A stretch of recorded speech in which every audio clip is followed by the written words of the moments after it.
Okay, so here we have the plan for today. It's about rook versus bishop.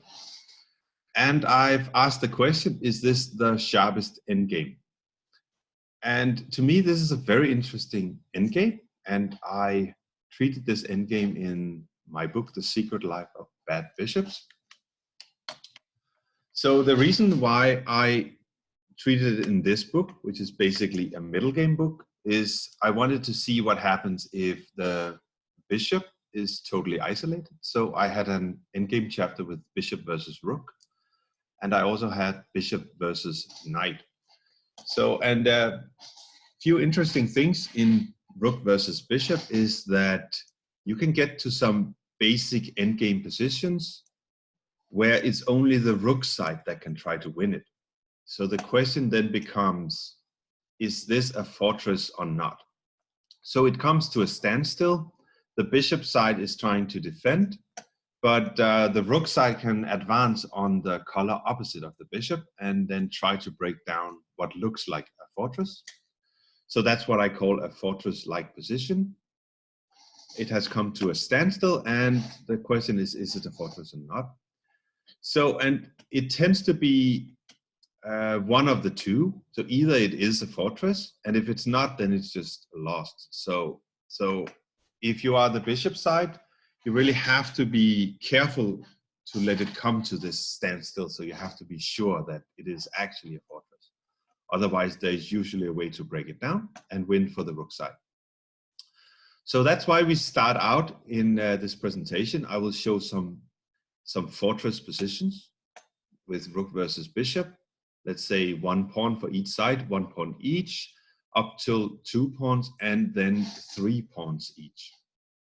And I will show one position with 3 pawns each, a study by Kolmov, that shows that even with 3 pawns each, the best setup for the bishop side, there is actually a way to break this fortress-like position down for the rook side. So I have not found any 3 versus 3 positions where it's a fortress and a draw. And of course, we exclude positions with tripled pawns, stuff like that. So normal positions with 3 versus 3, there are no fortresses in those positions. So there are a couple of fortresses with 2 pawns each and 1 pawn each, and I will start out by presenting those. Then we will see some standstill positions with a lot of pawns and how the rook side is usually able to break down the defense and win. And then, and this is where the endgame becomes sharp, is where the bishop side avoids that the position comes to a standstill, and it goes into these complex pawn races. So let's say the bishop side has a passed pawn, the rook side has a passed pawn. Both the rook and the bishops are long-range pieces, so they can stop the opponent's passed pawn and support the own passed pawn.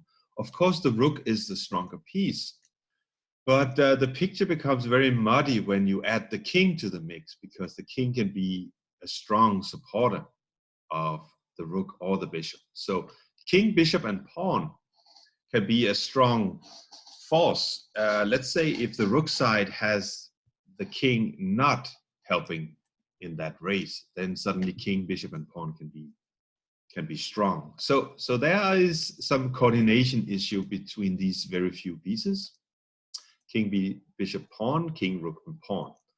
So we will see some exciting position towards the end and in the puzzles with these pawn races. And it's the pawn races that make me ask this question if it's the sharpest endgame, because some of the positions I found and analyzed were so sharp that sometimes you didn't even know the result, and it could basically change on each move. So the positions can become extremely sharp in pawn races, but then on the other side, they can become very dull if it's only the rook side that tries to win it. So it's really an endgame where you see 2 extremes. So let's start out with the fortress positions. I will unshare for a moment, and let's get to the chess part. So first, without any pawns, and here it all depends on the color of the corner square and compared to the bishop.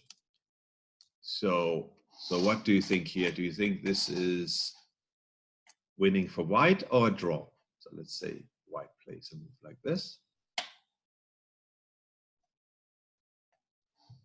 So let me know in the chat. Do you think black can hold a draw here? Do you think it's winning?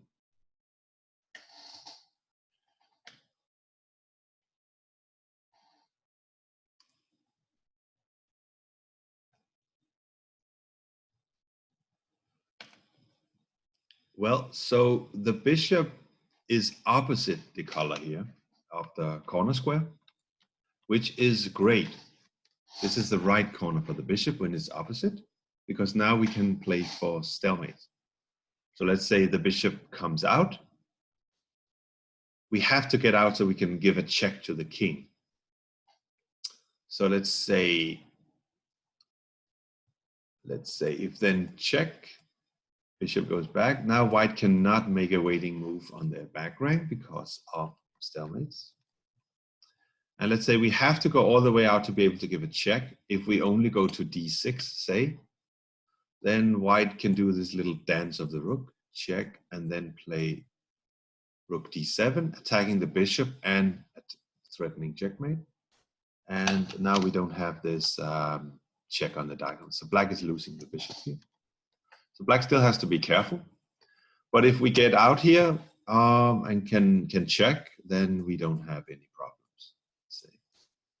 This is a double attack again, but we can check the white king. So this is a draw, a typical draw. And here we come where the bishop has the same color as the corner square. And this is losing for black. So let's say white to move and win. So it's not so easy to win this one. So black is trying to hide here behind the white king so that the white cannot make this double attack. So let's say white plays something like rook f1. Let's say black plays that bishop out into the open. And now we do this typical attack to the bishop and trying to get to the back rank. And something like, yeah, so something like this happened, and then we will get to the back rank. And then if black tries to defend with something like this, this is where we have the extra waiting move, because the bishop is the same color as the corner. So this is the wrong corner. And then we have the checkmate. So a lot of the coming positions, it's actually a very important difference if that bishop is in the right corner or not, if the king is in the right corner or not. So black is trying to hide behind the white king, but this is still winning for white because white can force the bishop out into the open. So let's see how this works. You can put in suggestions in the chat. How to force that bishop out into the open now.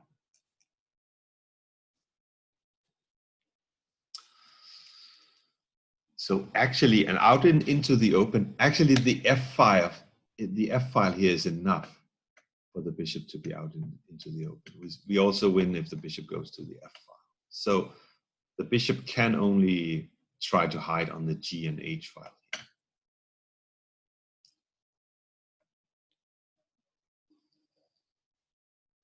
So if something like this, so we could go around here and get back to the initial position.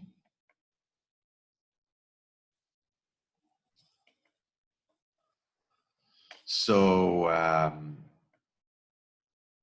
but let's get this situation, and now realize that if the bishop goes to the F file, it's actually already out into the open, because now we can aim for one of these light squares on the back rank. Let's say rook c3. And then if the black king tries to run out, then we have rook f3. So that's why the bishop is already out into the open when it goes to the f file. Another way to chase that bishop out into the open is to go to g2 here. Because if the bishop goes to h4, we have this discovered check, king h5, that wins the bishop. So the same goes for bishop f4. We can play king f5, or we can also aim for one of those light squares again, because if king f8, we have rook back to the f file. So the black bishop cannot hide, even in this open position, because white has a way to force it out. But notice that if you try to just go for the checkmate on the back rank, then black is always ready to run out of the corner, and then it's a draw.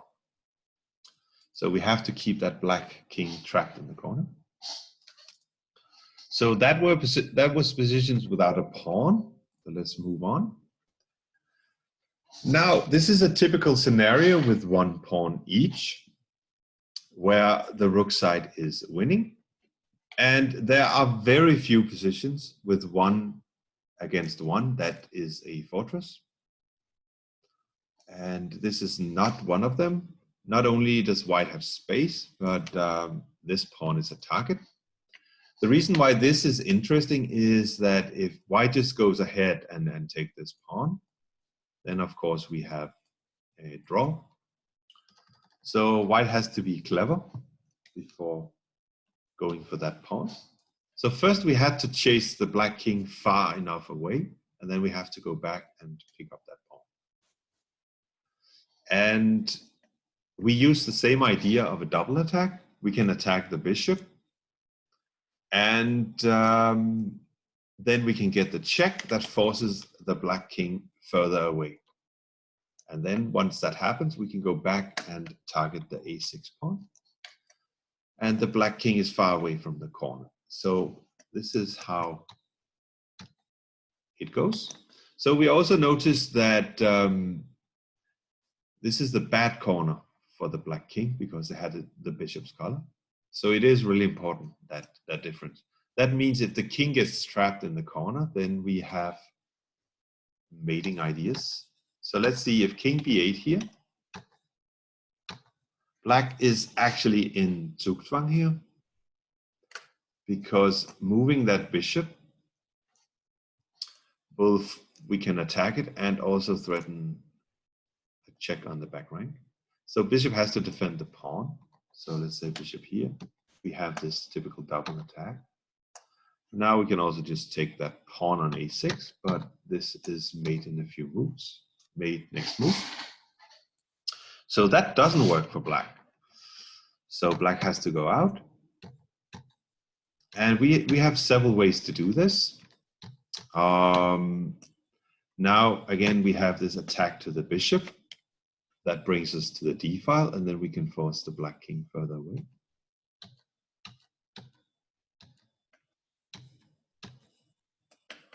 Yeah, there are several ways to do this, as I said.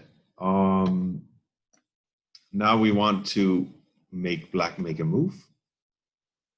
So the idea is we can target a6, or we can try to get the king opposite the black king and then give a check. So bishop moves, check. And now we can move our king to c5. And now we attack that bishop because rook takes b5 is a threat and promotion. Then we attack it again, and we get another check on the e file.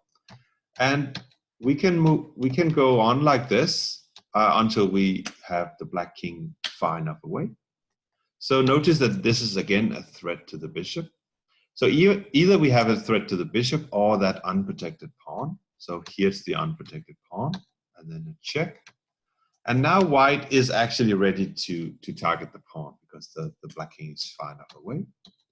So something like this. And white is winning. So other pawns, 1 versus 1 is is generally winning for the rook side, so black should be very careful to go into 1 versus 1. So here's an example of a fortress. An unusual fortress, I would say, because white is placing the pawn on the opposite color of the bishop and then has this target on g5 all the time. And because of that, it's very hard for black to free up his pieces and make progress. So this is what happened in the game. They moved around, but basically white is staying on that diagonal, so we can target that g5 pawn. So this setup is a draw, a fortress. So there is no way to really break down this fortress. So a draw was soon agreed here. So that was one of the exceptions. So this is a more famous one by Baranov from 1954. And it's a little bit difficult to understand because so white is going up the board. This is promotion square of the white pawn. Black is going down the pawn. And so the bishop is defending this pawn, and it's a rook's pawn. So it's not so easy for black just to go ahead and take it. So it turns out that the white king is okay here on the c file because it is in time to get back to the corner. And there's no way for black to force the king onto the b file, which is a little bit tricky to understand, but this is an interesting exception. So the pawns are here on the 4th and 5th rank, defended by that bishop. And it's not possible, if white defends correctly, to force that king to the b file.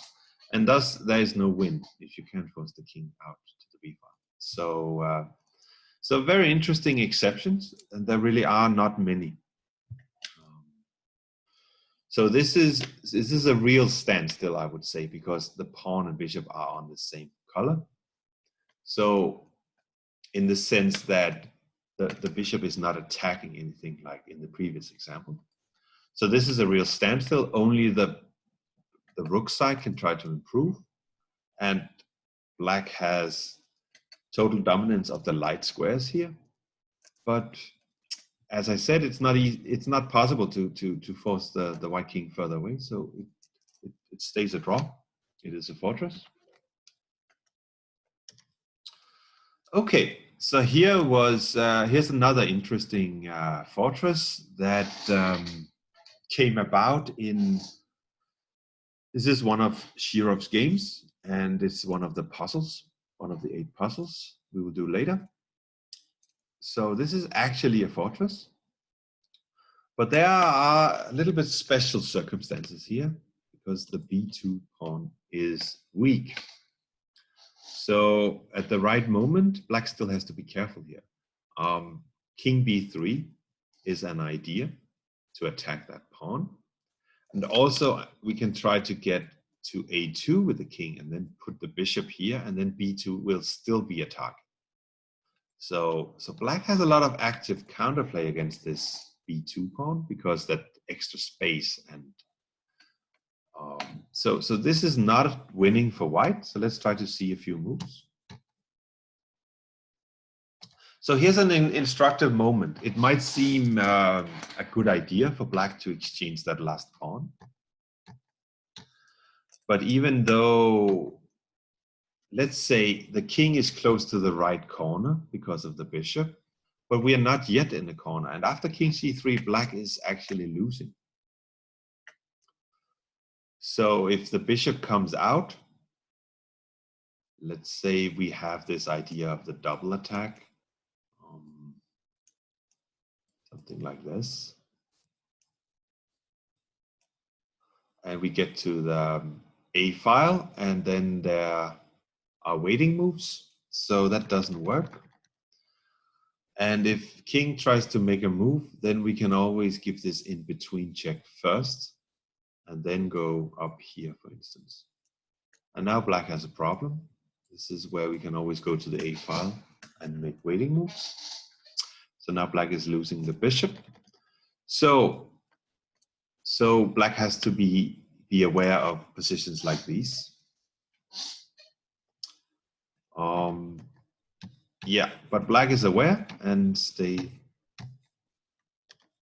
See here, black has to be careful a little bit again, because bishop b3, then it's suddenly not possible to play king b3 before white plays rook b8. So, and in that case, white would be making progress, get the king in, and black doesn't get the king around down here, where this would be a target.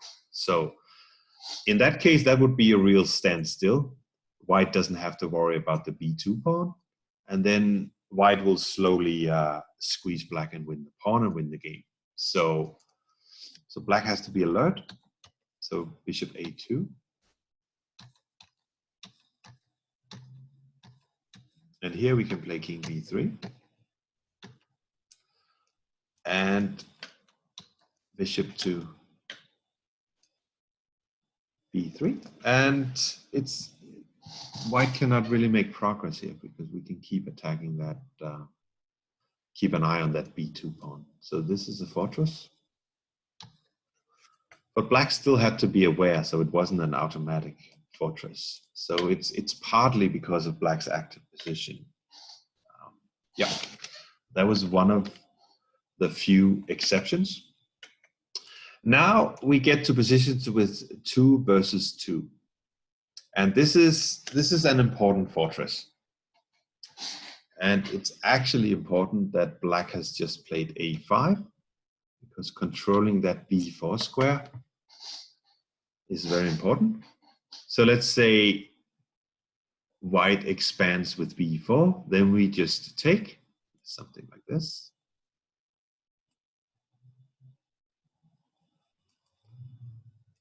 This doesn't really matter much.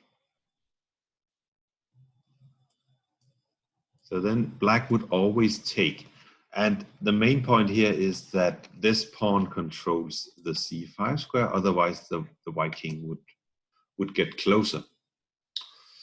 So, and this is just a draw. So black can just keep the setup like this. And there's no real way that white can make progress here. The bishop can stay on the long diagonal. The pawn stays on b6 to take that dark square. So this is a typical draw. But it was very important that black had played the move a5. So let's see what happens if white is able to expand with b4. But before we get to that position, I just want to, this is supposed to be another fortress with the bishop again being opposite to these pawns. And I also put this, because Auerbach puts this as a fortress. So I have this in The Secret Life of Bad Bishops as a fortress. But so later I started to analyze in some depth, and I haven't come to a final conclusion. Maybe that's a task some of you can do, but I'm not so sure it is a fortress actually, because at the right moment, white might be able to go a4. And this 1 versus 1, let's say black has to take it. White can get as far as black has to take it. And then there's a fine line between, let's say, this becomes a weakness and maybe black gets some active play against b2 and can set up some kind of... So it's not clear that this is a fortress to me. So that more analysis might be needed here. So, but it's a try to put the bishop and the pawns on opposite color to take all the squares. The white king cannot easily get in. Let's say if white checks, then we have to keep the king out of c6 for now. So the idea is we're able to keep the white king out, but white might be able to try to... I'm not sure this is a fortress. That's the main point. So let's keep it at that. Something to analyze. So let's take this position now with white to move. And if black to move, we would of course play a5 to stop b4. But here it is white to move, b4. And the main difference here is that white is going to seize control of this square because of this b4. So we will go a4, a5 at some point. And if black does not take this pawn, if black takes it, we will get control of that c5 square. If black doesn't take that pawn, then suddenly we have additional options of playing a6, which would have a mating threat on the back rank, rook g8 or something. So suddenly with the pawn on a5, white has more options, can force black to take it, and then we win control of the c5 square. So that's the whole idea. So let's just follow what can happen here. An a5. So let's say, okay, let's first take that black takes. And then black here again has a problem because white is threatening to play a6. And if black plays a6, we are basically back into that study we started out with, 1 versus 1, where we force the king all the way to the g file and then go back and target this a6 pawn. So we already seen that. And if black doesn't want to play a6, then let's say something like this. So now in this position, black is not able to cover both the c6 square for the king and the a6 square for the pawn. So it's simply not possible. If the bishop goes to e4, then we can play a6, and then a7 becomes a real target. And if the bishop moves somewhere else, yeah, then king c6, because f3 is covered. So it's not possible for the bishop to, suddenly it has to stay on 2 diagonals. It's too much. So, and now we get back into that study again. So white is winning. Okay, so let's see what happens if black does not take that pawn. So let's see, bishop f3, then a6, and this is already bad with mating threats on the back rank. Bishop d3, then we take, and then we can go to c6, and then we simply win that pawn. Black can of course play a b5, but here this is a typical position with 1 versus 1 that's just winning for white. We just get our rook around and take b5 at the right moment. First, we can use the same trickery as we already seen. If king goes back to b8 now, we have this double attack on the bishop and back rank mate. And we have this waiting move, winning, mating next move.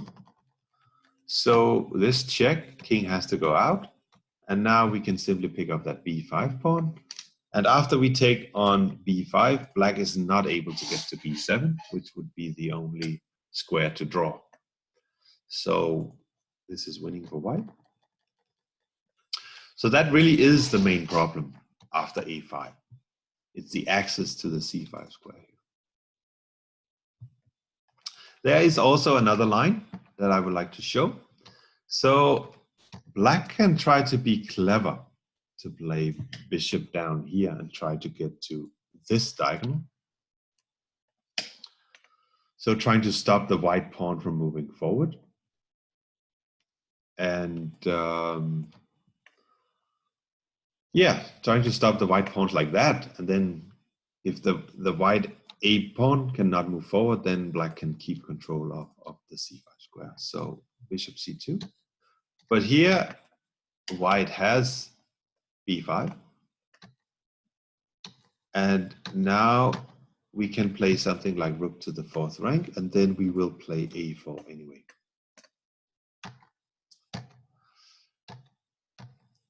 And here again, we have a typical situation where we can still play a5 now as a temporary pawn sacrifice. Of course, black cannot allow a6 here, so take. king goes to c5, and the extra pawn doesn't really matter much. We kick the bishop away from the c6 square, or we win the pawn back. And this is again a typical 1 versus 1 that is winning for white. In this case, we can use the fact that the king is in the wrong corner to play b6 at the right moment. So a7 is a target, king has to stay there. So let's say something like, I believe we can get back here. And yeah, not sure how to win this, but it should be a win by playing b7 at the right moment. So as it is now, b6, the king can run out. But these are, so we don't have to worry too much about that from a theoretical point of view. So even though I'm not sure about the win right now, yeah, rook on the c and then b6. That's a great suggestion. So that's a great idea. So let's get a rook to the c file, and then we can play b6, something like that. Let's say, so black can of course try to stay passive. Maybe black can try king c7 now. I'm not sure. But there are ideas like that, and it will work for white because this is not among. That's why it's so useful to know the fortresses, because this is not a fortress position for black. It's not among the few fortress positions. So there is a win for white here. So even though I cannot find it right now, it is there. So no worries. So so rook g2 is a little bit unnecessary. Black can go to that long diagonal. And then after rook g5, trying to play pawn to b5, then black can defend like this. And now it's very hard to get that bishop off this diagonal. We can still do it because we haven't played the move a3. If the move a3 was played, then this would be a draw. And that's actually a very important game where we got this position with a pawn on a3, and then it's a draw. Without this pawn move, white can still try to break the blockade with the king move here, and then the king move there, and then play a4. But it's very detailed and it takes white a lot of moves. So rook g2 is just unnecessary. So b5 here, and then white will go on to win this. So talking about this little move a3, let's take the next position as an example. So this is a game by Larsen that shows, yeah, that was a great defense based on this fortress. So white played king f3. And now black played bishop c5. And this doesn't look like it's working because king e4. So what was black's idea here? We can also see it from the black side, since black is trying to build this fortress.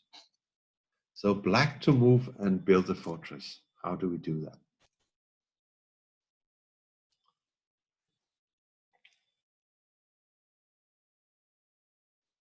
Yeah, what happens after that?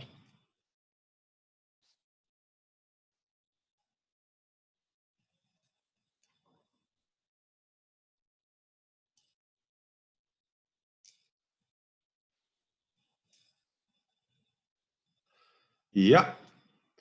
And then we get to a similar position as before. So this is actually what happened in the game. There's no way the rook is able to defend that pawn. So that's crucial because black still has this, and the king is not in the square. So white has to take that pawn out. And now, let's say black plays this move. to keep control of this square. And there's no way, because this pawn cannot move. So there's no way white is ever going to get control of this square. So here we have positions where we don't need to actually move this pawn forward, and white got to play this move, but because this move cannot move forward, this pawn cannot move forward, there's no way to break this fortress down. Had this pawn been not there but there, then white would be able to find a way and break that blockade of the bishop on h4. So they played out a little bit here, but it was just a fortress. I think white tried something like this.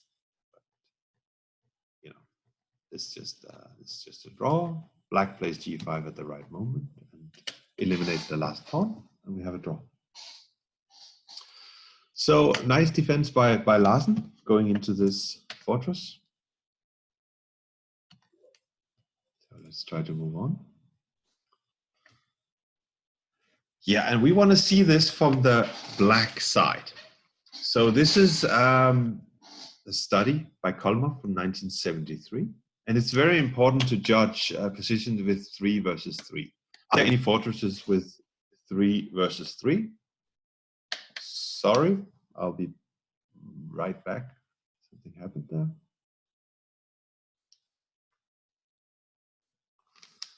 We are back now.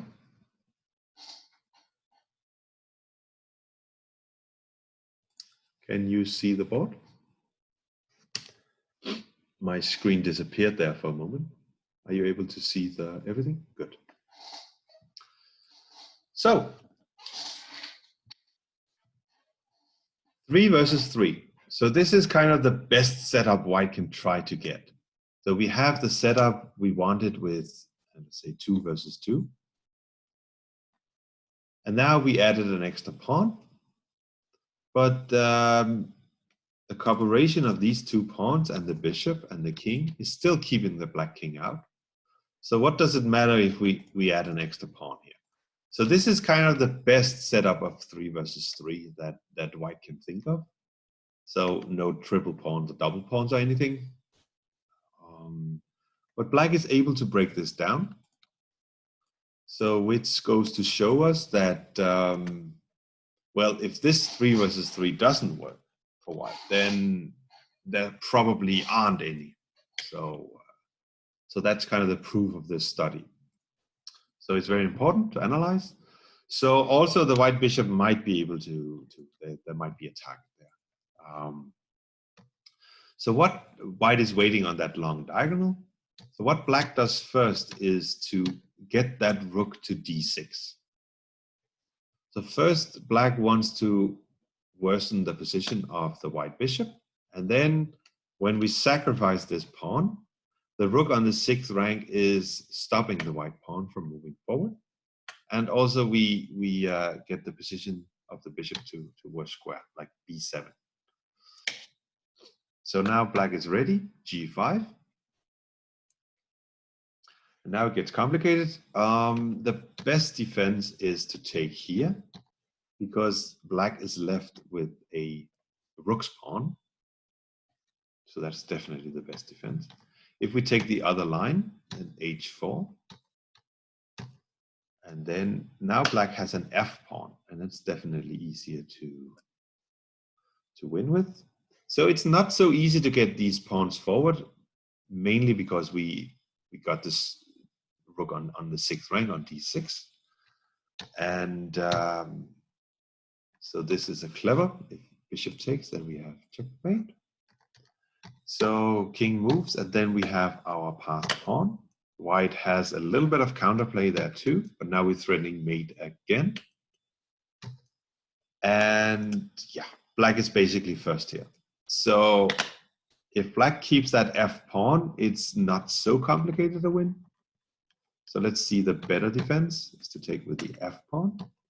We still have to try to break through. So because of the extra pawn compared to the 2 versus 2, black was able to get to that square and get to g3, but at the cost of a pawn. And black is left with an h pawn, which can be difficult to win with.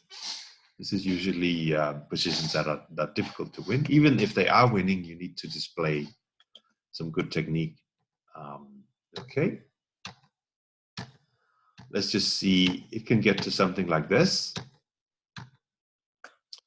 And here in this position, Auerbach's main line is h4.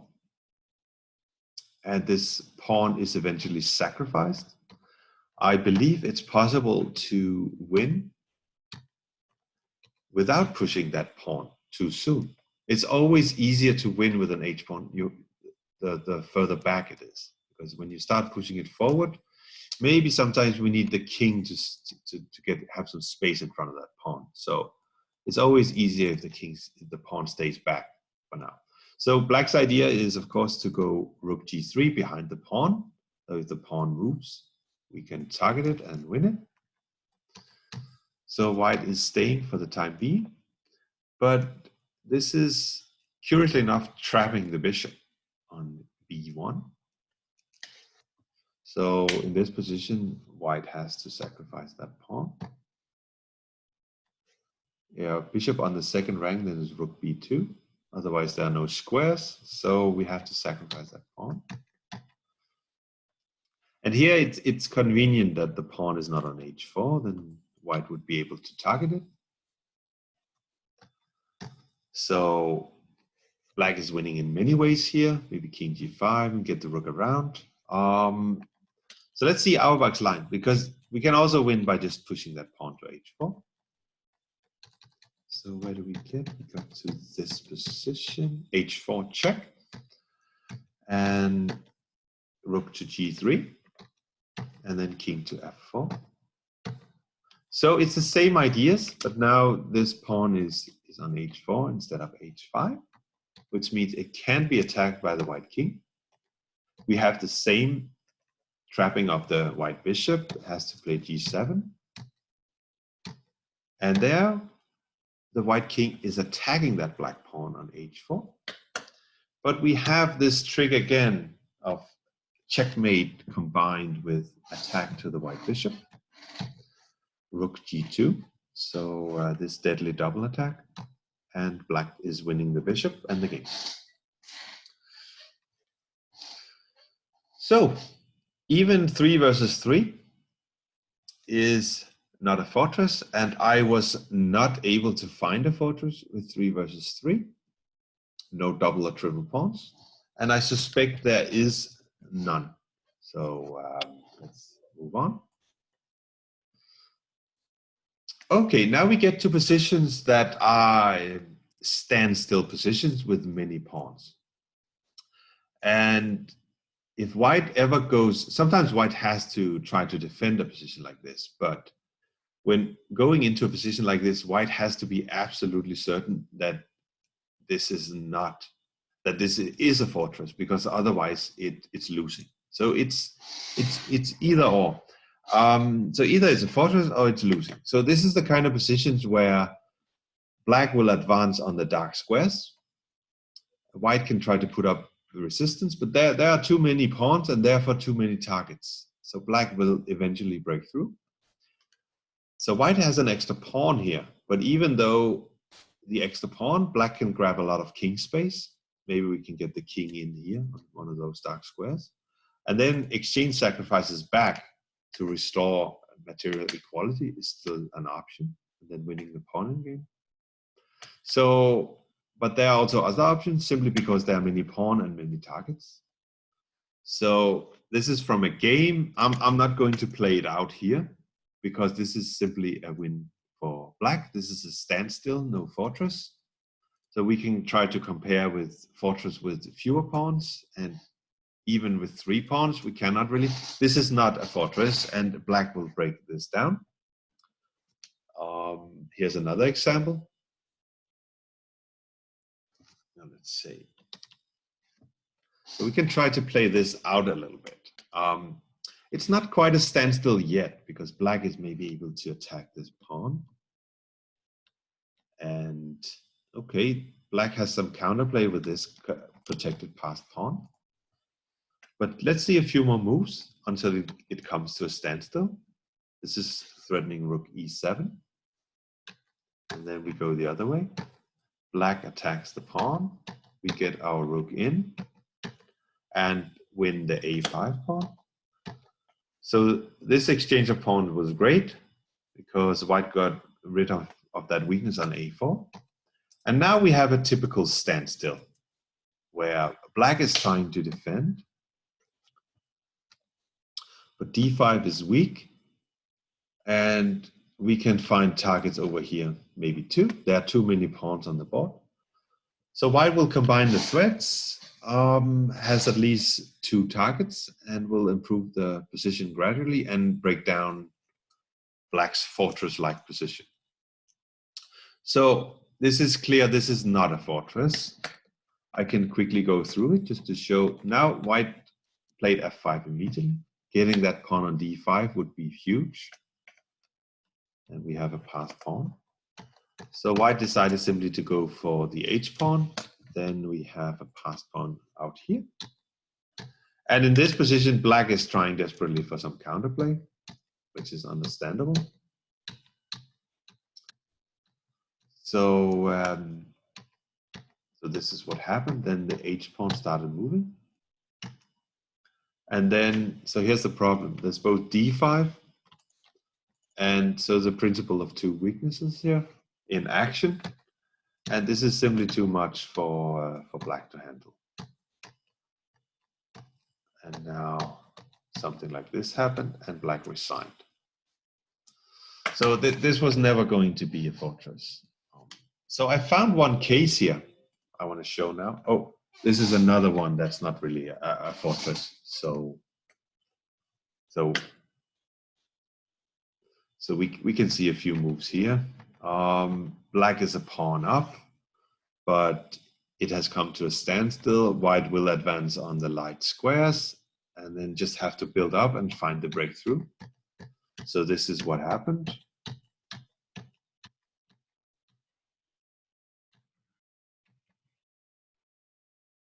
And here white has a breakthrough actually. So how does the breakthrough work now?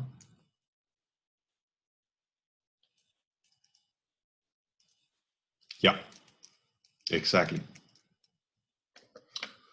So now white simply, attacking f6, but we get ourselves a passed pawn here. So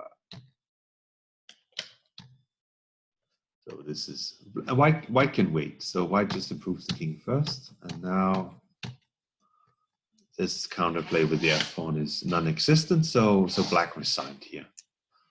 So this was clear already from the beginning. This was a standstill that was not a fortress. So white won this. So here's an interesting example. An old game of Botvinnik's. And this is a standstill. Black has a lot of counterplay with these two pawns. And it's not clear exactly how white can use that potential passed pawn on the f file. So this is a position that is right on the border of being a fortress. But white found a way to break down black's position. So it turned out not to be a fortress. But this is one of these fortress-like positions that you're not quite sure. We need to analyze, and white wins just. So let's see. Now h4. So white is trying to play g5 to gain space and restrict the black bishop. So let's see if bishop takes h4. Now now we can make clear progress with king here and pawn here, and then break here on f6. So black shouldn't do that. So black has to stay.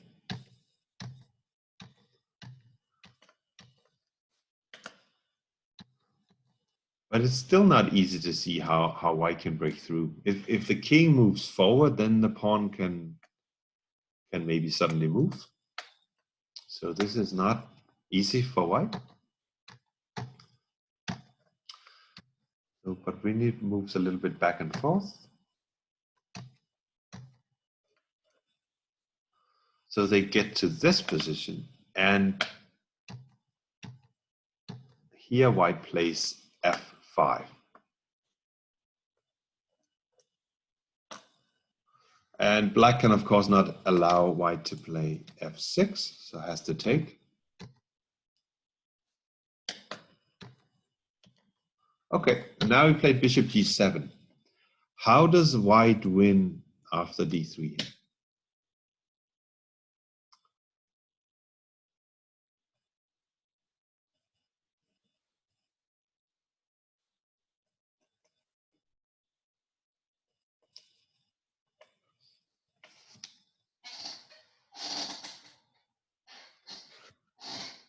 Yeah, g6, king g7, and then king e6.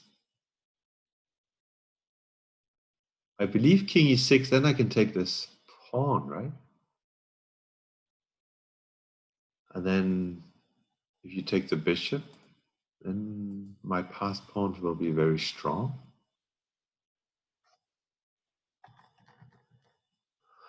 But g6, king g7, yeah, we just take on c3. And now white is winning. So it's not possible to play d3 here, which is important. So black played bishop g7. And now rook e8. Okay, so this is winning just for white. So let's see, now he played d3. How do we win now?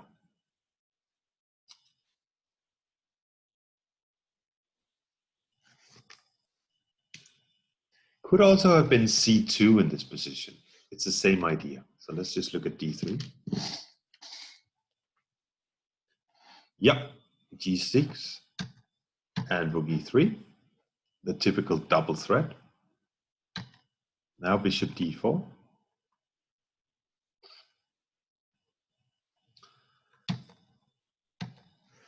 And how do we stop that pawn from promoting?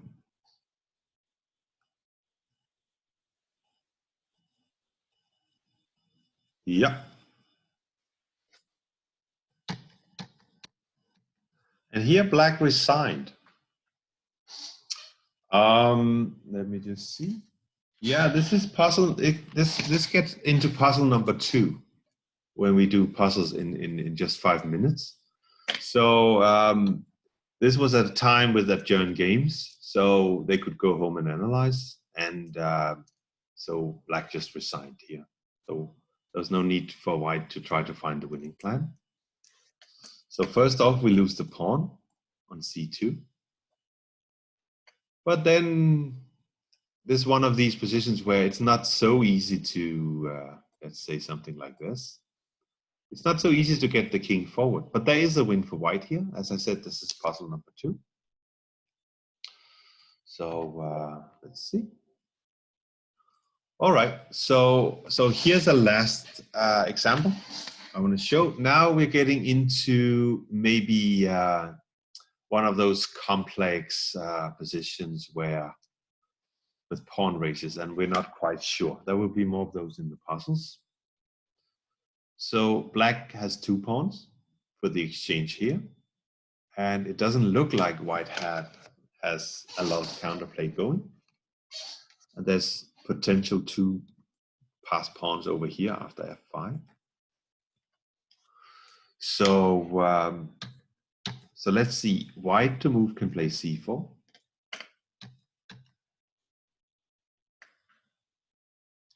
And here's the idea of counterplay, is to play e5. White has to try to target this a5 pawn or get a passed pawn on the c5. So e5 is necessary now before black tries, let's say, king f6 or something. Or maybe drops the bishop back to c5. But white is in time.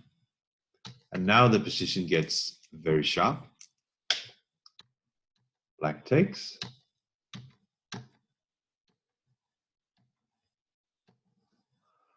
Bishop goes to that long diagonal, ready to stop the pawn on a7.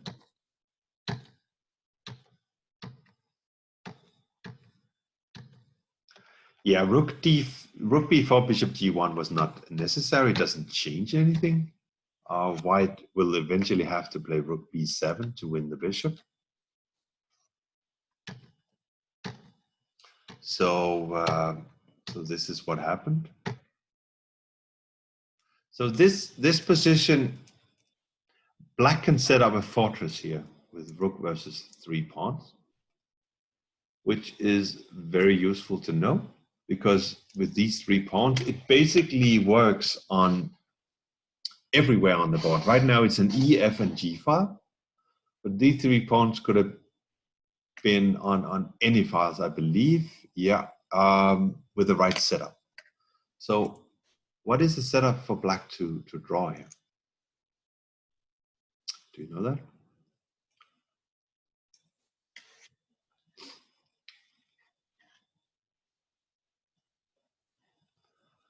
Black has to play one important move here. So black wants to place the pawns here. And then with the pawns here, they are so far advanced that white king cannot target that e5 pawn, because then the other 2 pawns will run down. But it's very important that, let's say, we don't want to play g3 here, for instance, because then white is able to get behind the pawns, let's say like this. This might actually be okay because we haven't played e5 yet, so we're still able to chase the rook away from, but the rook cannot be allowed to stay in this area behind the pawn. Let's see. So let's just, because then there is Zugzwang coming up. So king f6, and then if instead, so e5 would be a mistake here, because then rook can go to e8. And now the black will end up in Zugzwang because the rook came behind the pawns like this. So it's important for black to just avoid that.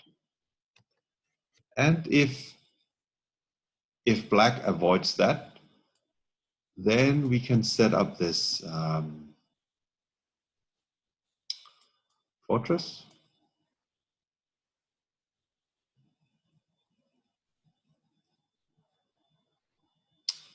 I believe that we can simply play king e7 here, because the rook should not be allowed to go behind. King takes this pawn, then the other 2 pawns will run down. So, and then check, we can do whatever. And then king f7. So a position like this is a fortress. So very sharp. And in the end, it turned out to be dynamically balanced position. Yep, I see. Okay, that was the last position. So now we will go offline and do half an hour with the 8 puzzles. And then see you back at 12:30. Cool, bye.